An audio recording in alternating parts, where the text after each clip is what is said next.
Okay, so let's try commercial music software quiz number 1. And we're going over basics of sound. You know how I love to do this sort of stuff, but I want you to know it. I want it to be something that's there in the back of your mind. The first thing is sound. Just sound by itself. I'm going to say that is compressions and rarefactions in air.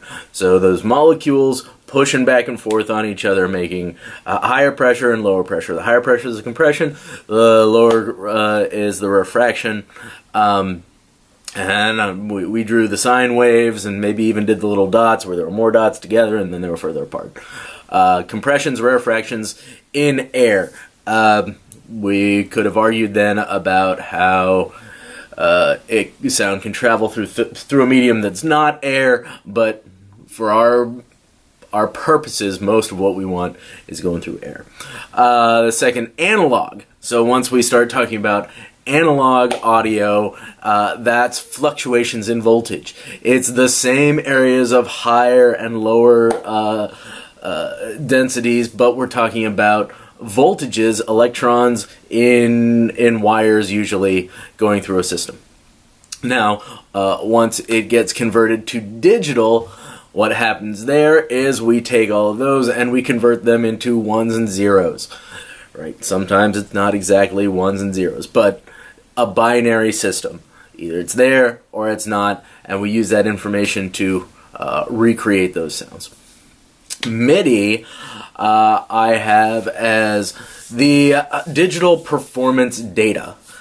Somebody gave me that definition as an answer to when I just threw this question out, and I liked it in this context.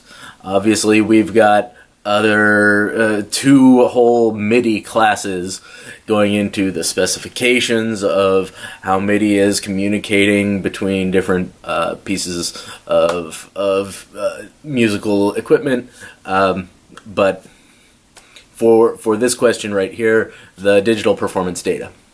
The last thing I'm covering is the Red Book Audio Standard. Now, this is the standard that you need to make those old compact discs. Whether that's still a thing or not in the future, we will see. But for now, I'm still bouncing to that to upload to CD Baby. So as long as I'm doing that, I need to know the Red Book Audio Standard, which is 16-bit, 44.1, stereo interleaved. Okay, and that should get us started. Those are some of the basics. Thank you very much, and keep it crispy.